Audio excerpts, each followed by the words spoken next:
آگے اللہ سبحانہ تعالیٰ فرماتے ہیں وَكَمْ اور کتنی ہی قَصَمْنَا ہلاک کی ہم نے. قَصَمْنَا کا جو لفظ ہے قوف صاد میم سے ہے. توڑنے پھوڑنے کو کہتے ہیں. اردو میں آپ کہتے ہیں نا اینٹ سے اینٹ بجا دینا. وَكَمْ قَصَمْنَا اور کتنی ہی ہلاک کی ہم نے من قریۃ بستیوں میں سے کانت جو تھیں ظالمتاً ظالم وانشأنا اور اٹھایا ہم نے بعدہا اس کے بعد یعنی قوم کے بعد ان بستیوں والوں کے بعد قومن آخرین دوسری قوموں کو. اللہ سبحانہ تعالیٰ نے کتنی ہی بستیاں ہلاک کر دی اور وجہ کیا بتائی جا رہی ہے اس آیت میں کہ وہ ظالم تھیں. فلما تو جب احسو انہوں نے محسوس کیا. احسو کا جو لفظ ہے سین سے ہے. احساس کا لفظ بھی آپ اردو میں پڑھتے ہیں اسی سے ہی سینسز مراد ہیں. مثلا آنکھ سے دیکھنا, کان سے سننا, ٹھیک ہے, ہاتھوں سے ٹچ کرنا, یہ سینسز ہوتے ہیں. تو اللہ سبحانہ تعالیٰ فرماتے ہیں فلما احسو تو جب انہیں محسوس ہوا بأسنا عذاب ہمارا. بأسنا کا جو لفظ ہے با حمزہ سین سے ہے. وبا کو کہتے ہیں اور جسمانی تکلیف کو بھی کہتے ہیں. ٹھیک ہے, جسمانی تکلیف یا پھر وبائی بیماری. عذاب کی ایسی قسم جس سے جان پر بن آئے. تو جب انہیں محسوس ہوا ہمارا عذاب اذا ہم اچانک وہ یعنی لوگ منہا اس سے یعنی اس بستیوں سے یرقدون بھاگتے ہیں. یرقدون کا جو لفظ ہے را کاف ضاد سے ہے. تیز دوڑنا, جانور کو پاؤں سے مارنا یعنی تیزی سے بھاگنا. جب آپ کسی گھڑ سوار کو بھی دیکھتے ہیں تیزی سے گھوڑے کو بھگانا ہوتا ہے تو وہ اپنے پاؤں سے کک مارتا ہے. کہنے کا مطلب یہ ہے کہ وہ تیزی سے دوڑتے ہیں. بس جب انہوں نے ہمارے عذاب کو محسوس کیا یعنی انہوں نے یقین کر لیا کہ اب عذاب یقیناً آنے والا ہے جیسا کہ ان کے نبی نے ان سے وعدہ کیا تھا, تو اچانک وہ ان بستیوں سے بھاگنے لگے. تو ان سے کیا کہا گیا لا ترقدوا, نہ تم بھاگو. انہیں باقاعدہ یہ کہا گیا کہ بھاگو مت. ورجعوا اور تم لوٹ آؤ الی ما اترفتم طرف ان کے جو آسودگی دیے گئے تم یعنی ان نعمتوں کی طرف جو تمہیں دی گئی تھی. آؤ ان کی طرف. اترفتم کا جو لفظ ہے تا اور فا سے ہے. خوشحالی کو عیش و عشرت کو کہتے ہیں. اچھا, نعمت پر اترانے کو بھی کہتے ہیں.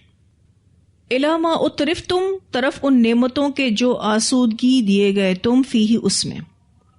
ومساکنکم اور اپنے گھروں میں آؤ ان کی طرف بھی آؤ. لعلکم تسألون تاکہ تم پوچھے جاؤ. اللہ تعالیٰ ان سے کہہ رہے ہیں مت بھاگو اور ان کی طرف واپس آ جاؤ جن میں تمہیں آسائشیں دی گئی تھیں, اور اپنے گھروں کی طرف آؤ. دراصل اللہ تعالیٰ ان سے ناراض ہیں اور اسی ناراضگی کی وجہ سے ان سے کہا جائے گا کہ عذاب نازل ہونے سے ڈر کر مت بھاگو. ایکچولی یہ بات ان سے تنزیہ کہی جائے گی. کہا جائے گا مت بھاگو اس عذاب سے ڈر کر, اور نعمتوں, عیش و عشرت اور اپنی بہترین رہائش گاہوں کی طرف لوٹ جاؤ جن میں تم زندگی بسر کرتے رہے. قتادہ رحمہ اللہ کہتے ہیں کہ ایسا ان سے مذاقن کہا جائے گا. تنزیہ کہا جائے گا اور مذاقن کہا جائے گا. مذاقن کہا جائے گا یہ معنی کون کرتے ہیں؟ قتادہ رحمہ اللہ. کیونکہ اب جو قوم تباہ ہو رہی ہو ایسا اگر اسے کہا جا رہا ہے تو obviously یہ خوشی سے تو نہیں کہا جا رہا, تنزیہ ہی کہا جا رہا ہے یا پھر مذاقن کہا جا رہا ہے. یہ نعمتیں جو تمہارے کفر کا باعث تھیں, یہ گھر جن پر تم کو بڑا ناز تھا, پلٹو ان کی طرف, آؤ اس میں رہتے کیوں نہیں ہو. لعلکم تسألون تاکہ تم پوچھے جاؤ. اس حصے کے 3 معنی کیے جاتے ہیں. پہلا یہ کہ سوال تباہ ہونے والوں سے کیا جائے گا کہ اللہ کا عذاب کس وجہ سے آیا. پھر دوسرا معنی یہ کیا جاتا ہے کہ انہی سے پوچھا جائے گا. کن سے؟ جن پر عذاب آیا, کہ تم نے یہ نعمتیں پا کر کتنا شکر ادا کیا.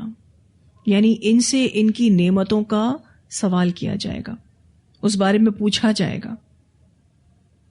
تیسرا معنی یہ کیا جاتا ہے کہ دوسرے لوگ سوال کریں گے, یعنی تمہارے ان اجڑے گھروں میں تمہاری لاشیں دیکھ کر گزرنے والا سوال کرے کہ یہ کب ہوا, یہ کیسے ہوا, یعنی تمہارے بارے میں پوچھا جائے گا. تم دوسروں کے لیے نشان عبرت بنو گے. لعلکم تسألون. پہلے دو معنی میں سوال کن سے کیا جا رہا ہے؟ جن پر عذاب آیا. پہلا سوال کیا پوچھا جائے گا؟ عذاب کس وجہ سے آیا. دوسرا سوال کیا پوچھا جائے گا؟ نعمتوں کو تم نے کس طرح استعمال کیا. تیسرے معنی میں سوال گزرنے والا پوچھے گا. جو بھی شخص ان اجڑے گھروں کو دیکھے گا وہ پوچھے گا کہ یہ کون لوگ تھے، یہ کیوں ہلاک کر دیے گئے، یہ کب ہوا، کیسے ہوا. پھر ظاہر ہے جب ان کو پتا چلے گا تو یہ لوگ ان کے لیے نشان عبرت بنیں گے. آج بھی آپ دیکھیے لوگ صرف اور صرف کس فکر میں ہیں؟ ہمارا گھر بن جائے، ہمارے پاس پیسہ ہو، ہمارے پاس نعمتیں ہوں. تو ہم سب نے اپنا جائزہ لینا ہے کہ میں نے اللہ کی رضامندی کے لیے، اپنے دین کی خدمت کے لیے اپنا گھر، مال، ہنر، وقت، وسائل کتنے لگائے. اپنے بچوں کو ہم نے کتنا دین کے لیے تیار کیا. لوگ گھر بناتے ہیں، نعمتیں جمع کرتے ہیں، لیکن کیا ان کی سوچ ان سب نعمتوں کو حاصل کر کے اللہ کے راستے میں لگانے کے لیے ہوتی ہے؟ الا ماشاء اللہ. اللہ تعالیٰ نے ہمیں کتنی نعمتیں دے رکھی ہیں، سوچیں ذرا. ہم نے ان نعمتوں کو کیسا استعمال کیا؟ ہم نے اللہ تعالیٰ کو اس کا کیا جواب دیا؟ اللہ تعالیٰ نے تو ہمیں بہت کچھ دے رکھا ہے الحمدللہ، لیکن کتنا کچھ اللہ کے راستے میں لگایا. جب دنیا میں خرچ کرنے کی بات آتی ہے تو لوگوں کے ماتھے پر بل نہیں آتا. کوئی ڈائننگ کرنے جا رہا ہے، کوئی مسئلہ نہیں ہے، ہزاروں خرچ ہو جائیں. کوئی لباس لینے جا رہا ہے، کوئی بات نہیں، ہزاروں خرچ ہو جائیں. لیکن کسی کی مدد کرنی ہے تو اتنے سارے پیسے کیوں چاہیے؟ اتنا ہزاروں کا خرچہ کیوں ہو رہا ہے؟ یہ آج ہم سب اپنے آس پاس لوگوں کو کرتا دیکھتے ہیں، اور بس اوقات یہ سوچ ہمارے اندر بھی آ جاتی ہے. ہم سب نے اپنا جائزہ لینا ہے کہ کیا ہم اللہ کے راستے میں خرچ کرنے کے حوالے سے کمفرٹیبل ہیں. اللہ تعالیٰ نے تو ہمیں بہت کچھ دے رکھا ہے. اگر ہم اپنی نعمتوں کو اللہ کے راستے میں لگانے والے ہوں گے تو انشاءاللہ یہ نعمتیں ہمارے لیے باعث اجر ہوں گی، باعث ثواب ہوں گی. انشاءاللہ انہی نعمتوں کی وجہ سے اللہ کی رحمت نصیب ہوگی، اور پھر جب اللہ اپنی رحمت دے دے گا تو جنت کا داخلہ کنفرم ہو جائے گا. اب جب ان سے سوال پوچھا جائے گا، قولو، انہوں نے کہا، یا ویلنا، ہائے افسوس ہم پر. جیسے ہی عذاب آیا نا، سمجھ تو آ گئی. کیا کہیں گے؟ افسوس ہم پر. انا، بے شک ہم، کننا، تھے ہم، ظالمین، ظالم. یہ اپنے گناہوں کا اعتراف کر لیں گے، مگر اس وقت اعتراف ان کے لیے کچھ فائدہ مند ثابت نہیں ہوگا. فما زالت، تو مسلسل رہی، تلکا، یہی، دعواہم، پکار ان کا اعتراف جرم مسلسل ہوگا. یعنی وہ اس طرح کی باتیں اور اپنے ظلم کا اعتراف کرتے رہیں گے. کب تک کرتے رہیں گے؟ حتی، یہاں تک کہ جعلناہم، بنا دیا ہم نے ان کو، حصیدن، کٹی ہوئی فصل کی طرح، خامدین، بجھی ہوئی آگ، یعنی یہ مردہ ہو گئے. کب تک یہ اعتراف کرتے رہیں گے اپنے ان گناہوں کا؟ جب تک ہم انہیں کٹی ہوئی کھیتی کی طرح نہیں بنا دیتے اور ان کی حرکات اور سکنات اور آوازیں ختم نہیں ہو جاتی. حصیدن کہتے ہیں بے وقت کھیت کا کاٹنا، یعنی ان کی آبادیاں ویران کر دی گئیں. اور خامدین کا جو لفظ ہے، خا میم دال سے ہے، آگ کے بجھنے کو کہتے ہیں، آگ کے ٹھنڈے ہونے کو کہتے ہیں. مراد یہاں سے انسان کا مردہ ہونا ہے. لیکن جب انسان مر جاتا ہے تو اس کی حرارت جسم ختم ہو جاتی ہے، وہ ٹھنڈا ہو جاتا ہے. تو یہاں کیا کہا جا رہا ہے کہ وہ بجھی ہوئی آگ کی طرح ہو جائیں گے، یعنی مردہ ہو جائیں گے، ان کے جسم ٹھنڈے پڑ جائیں گے. وما خلقنا السماء والارض، اور نہیں پیدا کیا ہم نے آسمان اور زمین کو، وما بینہما لاعبین، اور جو ان کے درمیان ہے کھیلتے ہوئے. ہم نے یہ دنیا کھیل تماشے اور شغل کے لیے تو نہیں بنائی. ہماری تو ہر تخلیق بامقصد اور اٹل قوانین پر مبنی ہے. اسی طرح قوموں کے عروج اور زوال کے بارے میں سنت اللہ ہے، اللہ کی سنت ہے. اللہ قوموں کو عروج بھی دیتا ہے اور پھر زوال بھی دیتا ہے.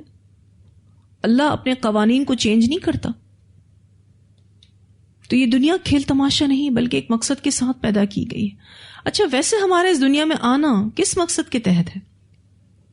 کہ ہم اللہ کی عبادت کریں، اس کی رضا کو پائیں. اللہ تعالیٰ فرماتے ہیں یہ دنیا کھیل تماشے کے طور پر پیدا نہیں کی گئی ہے، باقاعدہ ایک مقصد کے ساتھ پیدا کی گئی ہے. بہت سے لوگوں کو لگتا ہے یہ کہ ہم اس دنیا میں صرف عیش و عشرت کے لیے بھیجے گئے ہیں، کوئی آخرت نہیں آنی. اگر آپ دیکھیں تو اس دنیا کو کھیل تماشا کہا گیا ہے اس قرآن میں، وہ آخرت کے مقابلے میں کہا گیا ہے. ٹھیک ہے، یعنی دنیا فانی ہے، اس وجہ سے اس کو کھیل تماشا کہا گیا ہے. جیسے ایک کھیل ختم ہو جاتا ہے نا، ویسے ہی دنیا بھی ختم ہو جائے گی، لیکن اس کے مقابلے میں آخرت دائمی ہے، فار ایور ہے، پائیدار ہے. لو اردنا، اگر ہم چاہتے، ان نتخذ، یہ کہ ہم بنا لیتے، لہوا، تماشا، یعنی اگر ہم چاہتے کہ یہ دنیا کھیل کے طور پر بنائی جاتی، یعنی جسٹ فار فن بنائی جاتی، انجوائمنٹ کے لیے بنائی جاتی، لاتخذناہ من لدنا، البتہ بنا لیتے ہم اس کو اپنے پاس سے ہی، یعنی اپنے پاس سے ہی کھیل کے لیے کچھ چیزیں بنا لیتے اور اپنا شوق پورا کر لیتے. اتنی بڑی کائنات بنانے کی کیا ضرورت تھی؟ اس میں روح والی، شعور والی مخلوق پیدا کرنے کی کیا ضرورت تھی؟ جنت، دوزخ، موت، بعثت، حساب کتاب کو بنانے کی کیا ضرورت تھی؟ لاتخذناہ من لدنا، البتہ بنا لیتے ہم اس کو اپنے پاس ہی سے. ان کننا فاعلین، اگر ہوتے ہم یہ کام کرنے والے، اگر ہمیں کرنا ہی ہوتا تو ہم یہ کرتے، یعنی پھر ہم یہی کرتے. قتادہ رحمہ اللہ فرماتے ہیں کہ اس حصے کا معنی، کون سے حصے کا؟ ان کننا فاعلین کا معنی یہ ہے کہ ہم ایسا کرنے والے نہیں ہیں، کیونکہ عموماً قرآن پاک میں ان نافیہ ہوتا ہے، یعنی ہم نے ایسا نہیں کرنا تھا، ہم نے دنیا کو مقصد کے تحت پیدا کرنا تھا. یہ جو اتنی بڑی کائنات ہم نے بنائی ہے یہ ایک مقصد کے ساتھ بنی ہے، یہ کوئی کھیل تماشا نہیں ہے، یہ کوئی جسٹ فار فن نہیں ہے، انجوائمنٹ کے لیے نہیں ہے. بل نقذف، بلکہ ہم پھینکتے ہیں، بالحق، حق کو، علی الباطل، باطل پر، فیدمغہ، پس وہ سر توڑ دیتا ہے اس کا، یعنی وہ حق باطل کا سر توڑ دیتا ہے. فیدمغہ کا جو لفظ ہے دال میم غین سے ہے، کسی نرم چیز کو توڑنا. دماغ کا لفظ بھی اسی سے ہی ہے. اللہ تعالیٰ فرماتے ہیں بل نقذف. قذف کا جو لفظ ہے ہماری شریعت میں سزا کے لیے استعمال ہوتا ہے نا، حد قذف، ٹھیک ہے، اس میں بھی کوڑے مارے جاتے ہیں. تو یہاں پر یہ لفظ کچھ اس طرح سے استعمال ہوا ہے کہ حق کس پر چوٹ مارتا ہے؟ باطل پر. بل نقذف بالحق علی الباطل، بلکہ ہم پھینکتے ہیں حق کو باطل پر، یعنی حق سے باطل پر چوٹ لگائی جاتی ہے. ہوتا کیا ہے پھر اس کا نتیجہ؟ پس وہ یعنی حق سر توڑ دیتا ہے اس کا، یعنی باطل کا. فَإِذَا تُدَفَعْتًا ہوا زاہق، وہ فنا ہونے لگتا ہے، یعنی باطل فنا ہونے لگتا ہے. زہقہ کا معنی ہوتا ہے ختم ہو جانا، نیست و نابود ہو جانا. اب یہاں اللہ سبحانہ تعالیٰ کیا کہنا چاہ رہے ہیں؟ اللہ تعالیٰ یہ کہنا چاہ رہے ہیں نہیں، یعنی ایسا نہیں ہے. کیسا نہیں ہے؟ یہ دنیا کھیل تماشے کے طور پر نہیں بنائی گئی، بلکہ ہم سچ کو جھوٹ پر کھینچ مارتے ہیں. یعنی ہم نے دنیا اس لیے بنائی ہے تاکہ ہم یہاں حق کو واضح کریں اور باطل کو فنا کر دیں. کائنات کے بنانے کا مقصد ایک یہ بھی ہے کہ حق سے باطل کو مات دی جائے، پھر جو لوگ حق کی پیروی کریں وہ جنت میں جائیں گے اور جو پیروی نہ کریں وہ دوزخ میں جائیں گے.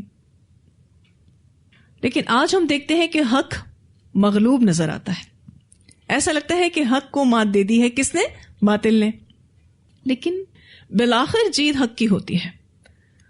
باطل حق کے مقابلے میں کمزور ہے. لیکن کیا لفظ استعمال ہوا ہے؟ فَيَدْمَغُهُ، معنی کیا بتایا؟ کسی نرم چیز کو توڑنا. تو باطل حق کے مقابلے میں کمزور ہے، باطل بہت نرم ہے، ڈیلیکیٹ ہے، اس پر حق کی ایسی چوٹ پڑتی ہے کہ وہ زائل ہو جاتا ہے. وَلَكُمُ الْوَيْلُ، اور تمہارے لیے ہلاکت ہے، مما تصفون، اس سے جو تم بیان کرتے ہو. کیا کیا کچھ بیان کرتے ہیں لوگ اللہ کے لیے کہ اللہ کی اولاد ہے، تو ایسے لوگوں کے لیے ہلاکت ہے. لوگ کہتے ہیں یہ دنیا کھیل تماشا ہے، کوئی آخرت نہیں، یہ کھیل ہے، انجوائمنٹ کے لیے ہے بس. تو ایسے لوگوں کے لیے بھی ہلاکت ہے. وَلَكُمُ الْوَيْلُ مِمَّا تَصِفُونَ. وَلَهُ اور اسی کے لیے ہے مَن فِي السَّمَاوَاتِ جو آسمانوں میں ہے، وَالْأَرْضِ اور زمین میں ہے، وَمَنْ عِندَهُ اور جو اس کے پاس ہیں، مراد فرشتے ہیں. لا يستكبرون تکبر نہیں کرتے، عن عبادتی ہی اس کی عبادت سے. یہاں تکبر کا لفظ انکار کے معنوں میں، یعنی وہ فرشتے اللہ کی عبادت سے انکار نہیں کرتے. ولا یستحسرون اور نہ وہ اکتاتے ہیں، یعنی فرشتے ایسے ڈیزائن کیے گئے ہیں کہ وہ تھکتے بھی نہیں ہیں، اکتاتے بھی نہیں ہیں.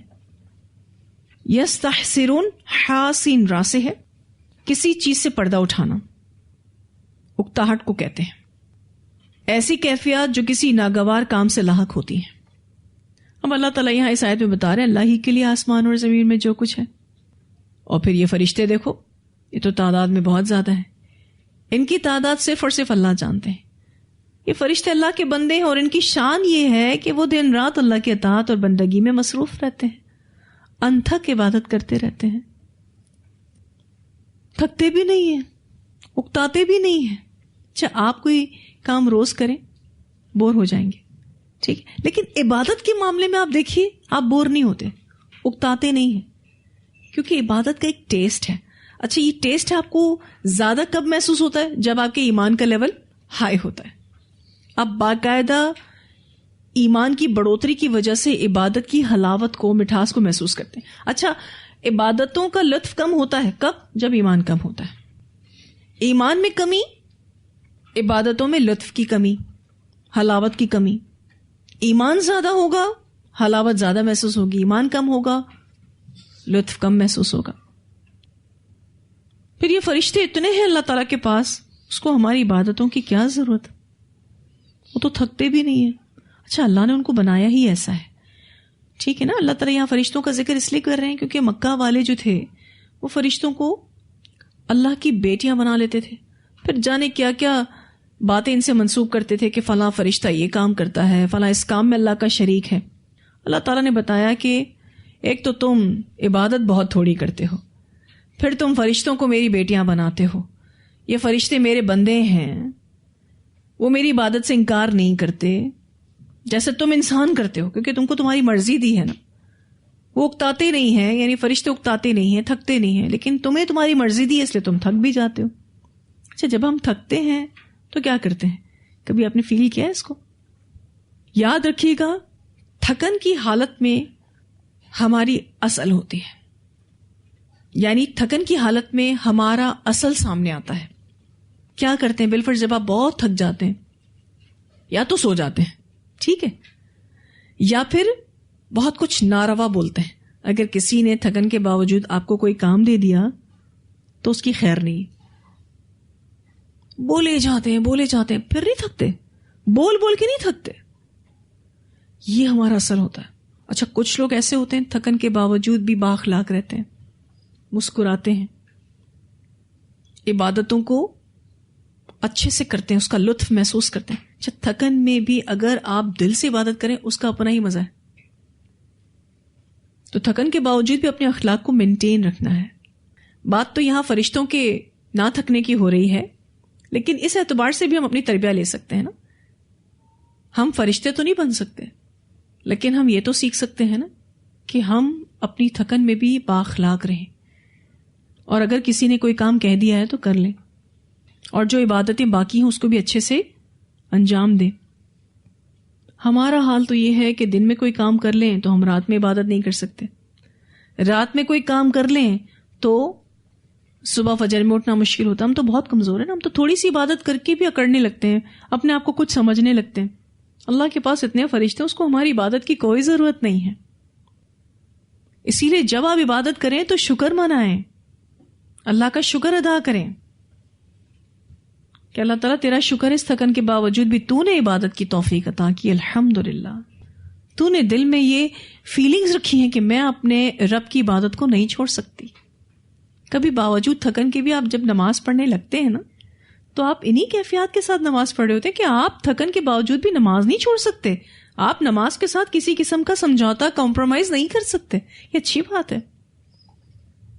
ایسے ہی فرشتے ہیں، نو ڈاؤٹ وہ تھکتے نہیں ہیں. تو پھر ان کے لیے جنت اور دوزخ کا معاملہ بھی تو نہیں ہے نا، ہمارے لیے ہے نا کہ ہم تھکن کے باوجود بھی اللہ تعالیٰ کی عبادت کریں. اللہ تعالیٰ فرشتوں کا ذکر کر کے ہمیں سمجھانا چاہ رہے ہیں. یسبحون اللیل والنہار، وہ تسبیح کر رہے ہیں رات اور دن. لا یفترون، نہیں دم لیتے، نہیں سستی کرتے. اس میں کس میں؟ عبادت میں، اس ذکر و اذکار میں. یفترون کا جو لفظ ہے اس کا روٹ ورڈ ہے فا تا را. ایک معنی اس کا سستی کرنا، دوسرا معنی بور ہونا، تیسرا معنی کمزور ہونا، پھر اسی طرح سے رکنا بھی اس کا معنی ہے، اکتانا بھی اس کا معنی ہے، وقفہ اور بریک لینا. آپ دیکھیں لفظ ایک ہے لیکن اس کے کئی معنی ہیں. اچھا، آپ نے فترۃ الوحی پڑھا تھا، یاد ہے آپ کو؟ 2 وحیوں کے بیچ کا وقفہ یاد ہے نا؟ تو یفترون جو ہے نا، یہ 2 زبانوں کے بیچ کا وقفہ ہے. اگر بالکل آپ ڈکشنری میننگ لیں تو یہی ہے، ٹھیک ہے، لیکن آبویسلی اس سے بہت ساری مرادیں ہیں. لا یفترون، نہیں دم لیتے، نہیں سستی کرتے اس میں، یعنی تسبیح کرنے میں، عبادت کرنے میں بور نہیں ہوتے، کمزور نہیں ہوتے، رکتے نہیں ہیں، اکتاتے نہیں ہیں، وقفہ نہیں لیتے، بریک نہیں لیتے، کنٹینیوسلی کرتے ہیں. تو انشاءاللہ تعالی کوشش کریں گے کہ فرصت کے لمحات کو کارآمد بنائیں.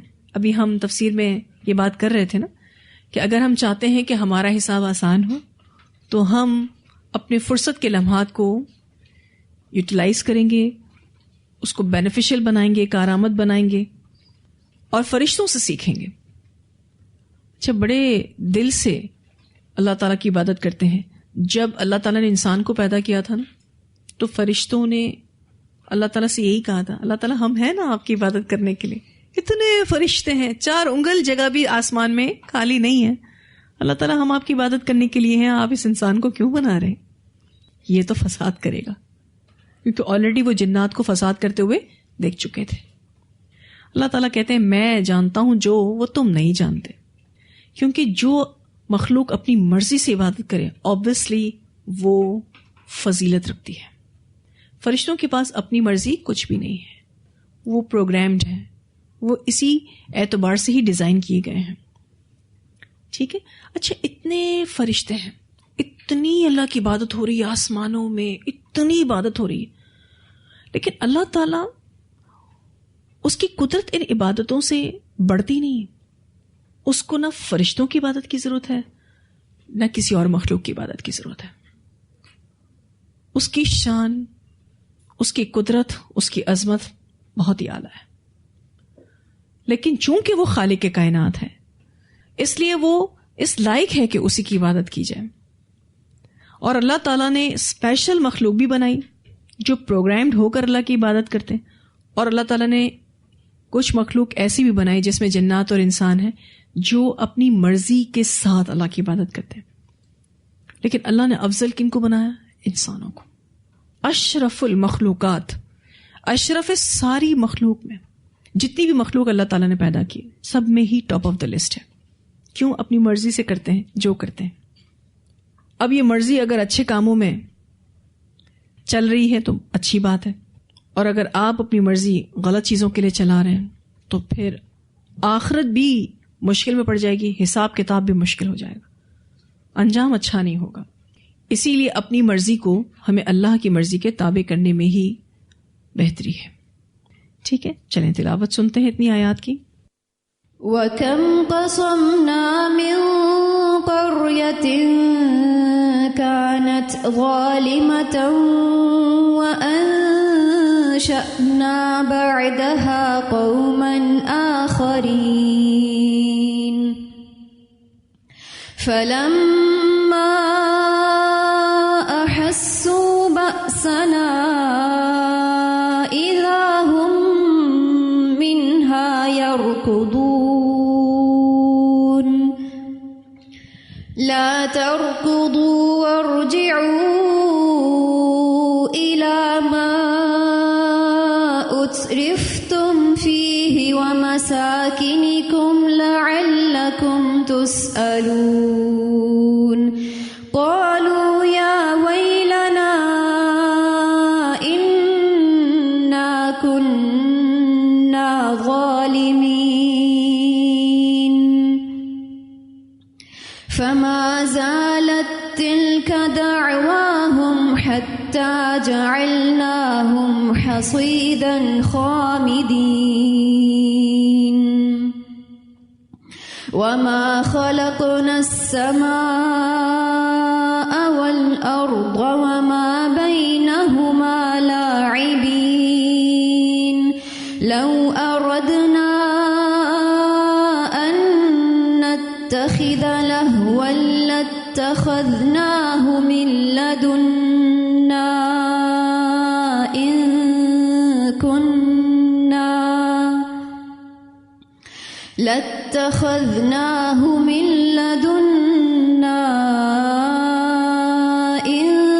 كنا فاعلين بل نقذف بالحق على الباطل فيدمغه فإذا هو زاهق وَلَكُمُ الْوَيْلُ مِمَّا تَصِفُونَ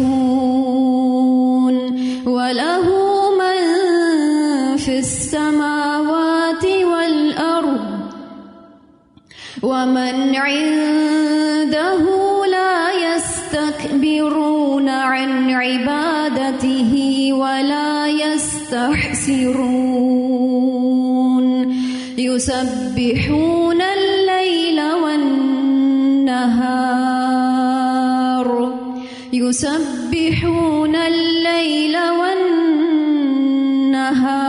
لَا يَفْتُرُونَ. جی یہاں جو لا یفترون آیا ہے نا تا کے اوپر پیش ہے، ٹھیک ہے، روٹ ورڈ فا تا را، ٹھیک ہے، معنی بالکل الگ ہے. فترہ کہتے ہیں دو زمانوں کے بیچ کا وقفہ، اور میں نے آپ کو اس لفظ کی بھی وضاحت بتائی. لیکن قرآن پاک میں آپ یفترون بھی پڑھتے ہیں تا کے اوپر زبر، ٹھیک ہے، اس کا روٹ ورڈ فا اور را یا ہے، اور وہ جھوٹ کے لیے آتا ہے، گھڑنے کے لیے آتا ہے، ٹھیک ہے. ابھی آپ نے پیچھے آیت نمبر 5 میں بھی بل افتراہ پڑھا، دیکھیے افتراہ، یفترون بھی آتا ہے، افتراہ بھی آتا ہے، ٹھیک ہے. تو صرف تا کے اوپر زبر اور تا کے اوپر پیش سے لفظ بدل رہے ہیں. ایک روٹ ورڈ کا حصہ ہے یعنی اسپیلنگ کا حصہ ہے یفترون، ٹھیک ہے، اور ایک جو یفترون ہے نا وہ لفظ ایسے باب سے داخل ہوا ہے کہ اس اسپیلنگ میں تا شامل ہو گیا ہے، روٹ ورڈ کا حصہ نہیں ہے. وہ روٹ ورڈ کیا ہے؟ فا را یا، ٹھیک ہے نا. یہ تھوڑی سی وضاحت آپ کو اس لیے کرتی تاکہ ترجمے میں آپ دھیان رکھیں، اور دوسرا یہ کہ تجوید میں بھی دھیان رکھیں. ٹھیک ہے جی.